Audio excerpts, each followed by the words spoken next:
Non, mais là, ce qu'on fait, c'est qu'on demande un différé de prêt de 36 mois, on est sûr de gagner de l'argent. Non mais n'importe quoi. Pourquoi? Bah parce que tu dis n'importe quoi, c'est pas vrai. mais si, on va gagner de l'argent, et puis derrière, on module, on paye jamais à crédit comme ça, c'est facile. Ouais, bah c'est génial pendant 20 ans. Ouais, c'est bon, si c'est ça, moi j'arrête, ça va. Allez, bienvenue à tous dans cette nouvelle vidéo, je suis avec... Woman Invest. Qui est là avec nous encore aujourd'hui. On est en Corse cette fois-ci pour cette petite vidéo. On est où exactement en Corse? Là, on est à Porto Vecchio. À côté, à Tancu. À Tancu. Non, Tanco. Oh, je me rappelle plus. Attends. On laisse, on est à Tancu. Si tu connais pas, tu vas liker. Non, Like Tonka. cette vidéo. Oh, je like sais plus. si t'as aimé le nom du village où on se trouve. Et on te mettra, s'il reste jusque la fin, on te mettra une vidéo des plus beaux paysages qu'on a Je suis en rencontrés train de jusque réfléchir, maintenant. mais je me rappelle plus. Bon, Ça va bref. venir jusqu'à la fin. On est meilleur en immobilier, tu vas t'en apercevoir très vite. On va te donner 6 points importants sur le dossier bancaire. On le sait tous, le but dans l'immobilier, c'est d'avoir son dossier bancaire. Et pour avoir un dossier bancaire parfait, il faut ne pas négliger certains points. On va les voir tout de suite maintenant en détail. Avant ça, si tu n'es pas abonné à la chaîne YouTube, je t'invite à le faire dès maintenant. Tu as juste à cliquer juste en dessous et tu actives la petite cloche pour recevoir toutes ces vidéos. Lorsqu'on les tourne, on les poste au moins 1 à 2 par semaine. Tu reçois ça et comme ça, tu apprends très vite. Un premier point, je voudrais te parler, et ça peut être du coup plutôt un point à ne pas négocier plutôt qu'un point à négocier. Je voudrais te parler de l'assurance. Ouais. Qu'est-ce que tu penses? On sait tous, dans un prêt, il y a une assurance, c'est ça? Le prêt il est composé de quoi? On a Une le capital. assurance, de la mensualité, tu parles? Oui, la mensualité. Donc dans la mensualité, en effet, on a une échéance qui est composée du capital, des intérêts et la fameuse assurance décès, ce qu'on appelle DPTIA, donc c'est décès, perte totale et irréversible d'autonomie, plus incapacité de travail, mais ça c'est en option, donc on a plusieurs choix. Ça, on va dire que c'est pas forcément un point à négocier, tout simplement, c'est que il faut être assuré. Il vous arrive quelque chose au niveau de la transmission, au niveau de la succession ou autre, c'est des points vraiment pas à négocier. Il faut regarder les garanties de cette assurance, bien évidemment. Donc chercher le moins cher, parfois c'est bien sur certains points. Sur l'assurance, oui, on peut chercher le moins cher, mais avec des garanties en tout cas qui vous couvrent vraiment bien. D'accord, donc la première étape, c'est de dire ok, je ne vais pas forcément chercher à négocier pour payer l'assurance la moins chère possible pour mon prêt. Il y a deux Pas choses à dans un négocier. premier temps, puisque de toute façon, vous pourrez modifier l'assurance et changer d'assurance par la suite. Hein, c'est pas une priorité, on va dire. Faut savoir qu'en plus, ça peut faire partie forcément de votre négociation d'un autre point, dans le sens où vous acceptez l'assurance de la banque pour pouvoir obtenir votre financement. Ok, donc j'accepte l'assurance de la banque, j'ai mon financement, et après, je ne suis pas marié avec On la peut banque. demander une délégation d'assurance sans problème, mais avec, bien évidemment, il y aura accord d'une délégation d'assurance à partir du moment où on aura des garanties qui sont similaires à l'assurance du groupe de la banque. Ok, excellent. Un deuxième point qui est très important sur lequel on va revenir, ça va être sur le report d'échéance. Report d'échéance, c'est quoi? C'est-à-dire que maintenant, j'ai signé, j'ai mon prêt bancaire, je commence à rembourser mon prêt bancaire tous les mois. Par contre, j'ai un problème et je veux reporter ma prochaine mensualité. C'est-à-dire que tous les 10 du mois, je suis prélevé du montant de mon crédit. J'ai un problème, je veux le reporter au mois prochain. Est-ce que toutes les banques le font? Est-ce que c'est pas possible? Est-ce que je dois m'y prendre en avance? Comment ça peut fonctionner? Est-ce qu'il existe différents reports au niveau du report d'échéance? Donc en effet, on peut tout à fait faire des reports, notamment en cas de coup dur ou d'un projet X ou Y en parallèle. Le fait de reporter, ça vous permet donc de pouvoir, donc vous pouvez faire un report partiel, un report total. Donc partiellement, c'est-à-dire que vous allez rembourser que les intérêts. Pendant, généralement, les reports, c'est maximum 6 mois, en général. Okay. 6 mois consécutifs? Non, pas forcément. Ça peut être 1 mois, 2 mois, voilà, 3 mois, exactement. mais 6 mois maxi, quoi. Exactement. Et dans ces cas-là, si par exemple vous faites un report de 3 mois, dans ces cas-là, vous allez avoir 3 mois de plus sur votre prêt, mais ça ne vous coûtera pas forcément plus cher, puisque finalement, les mensualités, vous avez remboursé des intérêts. Donc ça c'est le report partiel. Le report total, donc là pour le coup vous ne remboursez que l'assurance du prêt, vous ne remboursez vraiment pas d'échéance de prêt. Par contre ça reporte d'autant votre prêt et ça vous coûte de l'argent puisque finalement vous ne remboursez strictement à rien. Pour autant, vous avez toujours votre emprunt et vous n'avez pas eu de problématique vis-à-vis de la banque. Alors ça c'est super intéressant que tu dis. Ce que tu dis parce que finalement pour toutes les personnes effectivement qui pourraient se dire bon bah je vais reporter, c'est un peu comme un différé déguisé, c'est pas gratuit, c'est-à-dire que je reporte, mais je vais reporter dans le temps mon crédit et je vais aussi devoir payer des intérêts. Notamment pour le report total, oui. Donc il faut en avoir conscience bien évidemment quand on fait cette demande de report, c'est que ça a un coût. Donc il faut quand même calculer et si vous faites ce report très tôt, par rapport au début du financement, forcément ça vous coûtera plus cher que si vous le faites à la fin, puisque dans votre mensualité, vous avez moins d'intérêt qu'au départ. Alors ce report, toutes les banques le prévoient, c'est dans tous les contrats. Est-ce que je dois le demander au téléphone, la veille? Est-ce qu'il faut que j'envoie un recommandé? Ou est-ce qu'il faut que je me rapproche de ma banque parce que toutes les banques sont différentes? Après, il peut avoir des caractéristiques différentes en fonction des banques, mais maintenant, c'est dans les clauses, c'est contractuel, c'est dans votre offre de prêt. Donc ça, c'est peut-être un point que vous pouvez demander si vous voulez, mais c'est pas un point sur lequel il faut porter une importance forte dans la négociation en tout cas. Il faut en avoir conscience puisqu'on n'est jamais à l'abri de quoi que ce soit, vous pouvez avoir une problématique à un moment ou à un autre, mais c'est pas forcément ce sur quoi il faut se positionner pour pouvoir négocier. Ok, très bien. On va passer sur un troisième point. Donc après l'assurance, le report d'échéance, on va parler de la modulation de prêt. La modulation de prêt, alors ça peut être la modulation à la baisse comme à la hausse. L'idée c'est encore une fois, j'ai mon prêt bancaire, je commence à rembourser, je rembourse par exemple 1000 € par mois. J'ai décidé, pour rembourser plus vite mon crédit, de passer à 1500 € par mois. Ou alors c'est compliqué, je veux passer à 500 € par mois. Comment se passe la modulation? C'est différent suivant chaque banque. Oui. Est-ce qu'il faut que ce soit noté du démarrage? Est-ce que une modulation, c'est quelque chose qui me coûte de l'argent? Est-ce que je peux passer à 500 € par mois et du coup à la fin je paierai la même chose que si j'étais à 1000 € comme c'était prévu? Comment ça fonctionne cette modulation de prêt? Cette modulation, elle fonctionne différemment d'une banque à une autre. Bon, déjà, l'option, elle n'est pas forcément gratuite chez toutes les banques, parfois elle est payante. Et les modulations, au niveau du pourcentage, par exemple à la hausse comme à la baisse, vous ne pouvez pas faire non plus tout ce que vous voulez. Il y a souvent une limite. Hormis, on avait regardé un petit peu, une banque notamment, c'était le Crédit du Nord, qui accepte jusqu'à 100% d'augmentation. À l'inverse, à la baisse, on ne peut pas faire de modulation à la baisse, sauf si vous avez effectué une modulation à la hausse et que vous voulez revenir sur votre mensualité de départ. Donc après, voilà, ce sont des choses... On avait effectivement regardé, on a plusieurs exemples à vous donner pour que ce soit clair pour tout le monde. CIC ou la Société Générale, par exemple, vous pouvez augmenter de 30% par rapport à l'échéance précédente. Vous étiez à 1000 €, vous pouvez passer à 1300 €. À partir seulement du 13e mois. Oui. C'est-à-dire qu'il faut attendre 13 mois. Suite, Voilà, 13e mois. Et à la baisse, il faudra qu'on ait un allongement maximum du crédit de 2 ans. Oui. Ça, tu peux l'expliquer. C'est-à-dire que ça fait 2 ans que je suis en train de rembourser. Je veux moduler mon prêt. Il me restait 18 ans.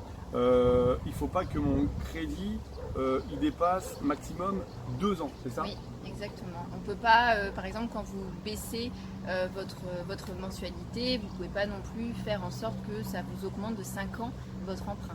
Il y a une limite à ça. Ça marche. On peut baisser, mais voilà. Pour le LCL, 10% maximum par rapport à l'échéance précédente. Donc vous payez 1000 € par mois, on pourra passer à 1100 €, pas plus. Maximum 2 ans également, et à partir du 25e mois pour tous ceux qui sont au LCL. Alors attention, ces options, elles peuvent être gratuites ou payantes suivant les banques. Exactement. LCL, c'est gratuit. Crédit du Nord, CIC, Société Générale, il est possible que ce soit une option qui soit payante. Donc potentiellement peut-être négociable. Donc ça, potentiellement, c'est des choses qu'il faut regarder parce que ça peut avoir quand même tout son sens dans la négociation. Notamment quand on est amené à être investisseur, à un moment ou à un autre, si vous avez mal calculé votre capacité ou vous avez un salaire qui est moindre dans le temps, etc. Donc ça peut avoir tout son sens puisque vous pouvez baisser la mensualité pour pouvoir vous permettre de rebondir pour pouvoir acheter un nouveau bien. Exactement, donc là on arrive dans l'optimisation de trésorerie qui est différente de l'immobilier mais qui vous permet de pouvoir continuer à investir dans l'immobilier. Et ça, c'est une chose qui est très importante. Il ne s'agit pas d'aller chercher un bien, aller chercher le premier bien, c'est en général ce qui est le plus facile. Il génère du cash, on va chercher le deuxième bien. Et là où vous avez deux biens, souvent vous allez être à l'encours dans la première banque, c'est-à-dire que la banque ne va pas vous prêter plus. Et vous allez être au niveau de la capacité d'endettement, ça va être un peu compliqué. Et là, on va parler d'optimisation de façon à pouvoir rebondir pour avoir plus de trésorerie et aller chercher d'autres biens avec une capacité d'investissement qui va s'agrandir. Exactement. On a vu donc l'assurance, le report d'échéance, la modulation. Je voudrais maintenant qu'on parle du différé de prêt. Vous aviez vu en introduction, on vous a parlé un petit peu de ça. Alors le différé de prêt, qu'est-ce que c'est exactement? Sans rentrer dans le détail pour l'instant, est-ce que tu peux nous dire ce que c'est que le différé de prêt? Notamment par exemple, notamment quand on fait une acquisition dans le neuf, notamment quand on fait une acquisition en VFA, c'est-à-dire en vente en état futur d'achèvement, vous achetez sur plan, donc il va y avoir des déblocages de fonds successifs. Donc dans ces cas-là, le différé souvent est mis en place au démarrage du prêt, c'est-à-dire que vous allez commencer à rembourser au fur et à mesure des déblocages de fonds. Après, il y a deux sortes de différés. De la même manière, par exemple, vous achetez un bien qui est ancien avec des gros travaux. Le fait d'avoir un différé peut aussi avoir tout son sens puisque c'est un bien que vous allez donc mettre en location, mais au démarrage, forcément, il n'y aura pas de rentrée locative. Donc, de fait d'avoir un différé, ça vous permet de reporter d'autant la mise en place des mensualités, le temps que vous ayez des biens qui soient loués. Alors ça veut dire que si je fais un différé de prêt, autant que j'ai le différé le plus long possible, parce que si je fais un différé de prêt de 3 mois, au 4e mois je commence à payer. Si j'ai pas mes loyers, c'est un peu compliqué. Alors que si je mets un différé, si la banque m'autorise un différé de 36 mois, pendant 36 mois, du coup, je vais pouvoir toucher de l'argent sans en dépenser. C'est une option qui est gratuite, ça va rien me coûter. Alors, bien évidemment, ça a un impact. Je veux dire, le fait d'avoir un différé, par exemple, de 36 mois, autrement dit, vous allez juste rembourser l'assurance du prêt et commencer à rembourser potentiellement au bout de 36 mois. Mais du coup, vos mensualités, forcément, elles sont impactées. Ce n'est pas de l'argent qui est, entre guillemets, gratuit pendant 3 ans. Vous avez quand même une mensualité qui a impacté. Mais ça, vous le savez en amont quand vous faites vos simulations, que vous avez votre offre de prêt. Souvent, justement, vous avez la mensualité maximum que vous auriez en cas de différé. À l'inverse, si vous avez mis un différé, par exemple, de 24 mois, que au bout d'un an, vous avez envie de rentrer en amortissement parce que les travaux sont terminés, vous avez vos loyers, etc., vous pouvez mettre fin à ce différé de rentrer en amortissement et du coup, forcément, vos mensualités elles seront moindres par rapport à ce qui avait été prévu au démarrage. D'accord. Je ne sais pas si j'ai été un peu clair. Si, c'est très clair. Mais l'idée, par contre, c'est que du coup, ce différé prêt de 36 mois, si c'est prêt au bout de 12 mois, il n'est pas nécessaire d'attendre les 36 mois. Non. Il faut peut-être rentrer en amortissement de capital un petit peu plus tôt. Alors, on peut, tout dépendre de l'objectif et de l'optique de l'investissement que l'on a fait. Clairement, le fait d'avoir un différé permet, notamment quand on est investisseur, de pouvoir se créer une trésorerie. Le temps qu'on perçoit les loyers, on n'a pas de remboursement de loyer. Logiquement, vous avez acquis un bien où il y a du cash flow très intéressant. Donc, finalement, le coût que ça pourrait potentiellement avoir dans le temps, vous l'avez largement rentabilisé avec vos loyers que vous percevez en trésorerie avant la mise en amortissement. D'accord, donc ça permet de faire une trésorerie, de prendre un petit peu moins de risques, de psychologiquement se sentir un petit peu mieux et finalement voilà, même si on paye un petit matelas de confort. Et même si on paye des intérêts, vu le cash flow et la trésorerie que ça crée, ça peut valoir le coup. Exactement. Et puis bon, ça vous le savez tous, mais les taux sont excessivement bas, donc c'est le moment opportun de pouvoir le faire. Donc si on a des différés, c'est que mieux. Puisque ça vous permet d'avoir une trésor et de la gonfler. Alors j'ai un prêt, donc j'ai un différé, je commence à rembourser très tard, j'ai mon prêt, il m'arrive un coup dur, j'ai un report, j'ai touché beaucoup d'argent, j'ai une modulation, et d'un seul coup la concurrence me dit vous avez signé à 1,5% votre prêt, nous on est capable de vous faire un prêt à 0,6. Auquel cas je veux changer de banque. Est-ce que je dois du coup négocier avant des frais de rachat anticipé de mon crédit ou alors c'est quelque chose qui ne se négocie pas et de toute façon ça ne me coûtera rien? Si, alors là pour le coup ça fait partie des points de négociation à faire au tout démarrage. C'est ce qu'on appelle les IRA, c'est les indemnités de remboursement anticipées. De manière générale, au démarrage, normalement, vous avez des frais de remboursement anticipés. Mais ça se négocie. Vous pouvez tout à fait les négocier. Par contre, si vous arrivez à les négocier à 100%, ça ne vous exclut pas de ces frais logiquement, à partir du moment où vous faites racheter le prêt par la concurrence. C'est-à-dire qu'il faut différencier renégociation de prêt et rachat de prêt. Ah oui, ça n'a rien à voir. Ça n'a rien à voir encore. Non, le fait d'avoir des indemnités de remboursement anticipé, si vous ne négociez pas, par exemple demain vous devez vendre le bien, vous aurez des frais. A l'inverse, si vous avez négocié, logiquement vous n'aurez pas de frais. Cela n'exclut pas pour autant, si vous faites racheter le prêt par la concurrence, là il y a des frais possibles. Ceux-là, on ne peut pas les négocier. Après, voilà, j'aurais tendance à dire tout est à peu près Il peut y avoir un négociable. geste de la banque qui nous rachète le prêt sur d'autres choses, quoi. Par exemple. Sinon, les frais, on est d'accord, c'est 3% du capital restant dû ou 6 mois d'intérêt restant à rembourser, mais c'est en faveur justement du client, quoi. Voilà, du client. En votre faveur. Ok, très bien. Pour les IRA, au niveau de la durée. Oui, raconte-nous un petit peu au niveau de la durée. Vaut mieux investir sur du court terme, notamment je parle en cas d'investissement locatif, bien évidemment, ou investir sur du long terme. Alors, moi je suis plus ou moins partagé, c'est-à-dire que effectivement, on est des investisseurs. Au plus la durée du crédit sera longue, au plus la mensualité sera basse. Comme la rentrée locative reste la même, une rentrée locative avec une mensualité basse fait beaucoup plus de cash flow qu'une rentrée locative avec une mensualité haute. Maintenant, j'ai envie de dire qu'il faut avoir une base. La base pour moi, c'est les 20 ans. C'est-à-dire qu'il faut, quand on fait notre calcul de rentabilité, qu'on parte sur 20 ans. C'est-à-dire que si je fais un prêt sur 20 ans, est-ce que mon bien est rentable? Oui, ok, je peux aller plus loin. Il n'est pas rentable sur 20, mais il l'est sur 30. Bah ouais, mais c'est parce que j'ai juste en fait décalé mon problème. Et forcément, tous les biens aujourd'hui sont pratiquement rentables sur 30 ans. C'est-à-dire que si vous mettez 100 000, 200 000 ou 300 000 et que vous l'étalez sur 30 ans, ça fait des tellement petites mensualités que au final, vous vous retrouvez avec un projet qui est rentable.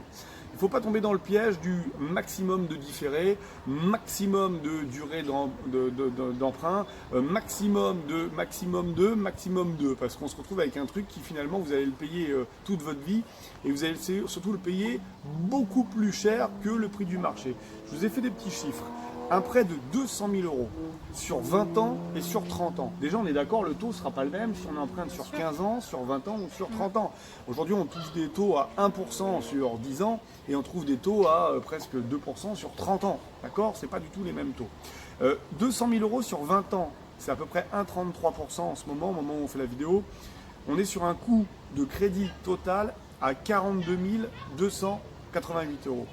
Si vous faites les 200 000 euros sur 30 ans, on est sur un coût à 89 169 euros, soit un delta de 46 881 euros. Mes 200 000 euros m'auront coûté 46 881 euros de plus si j'ai un crédit sur 30 ans que si j'ai un crédit sur 20 ans. Ce qui veut dire, attention, on peut, je pense, aller chercher du 15, du 20, voire du 25 quand on est un investisseur. Mais après, au-delà, ça me paraît beaucoup.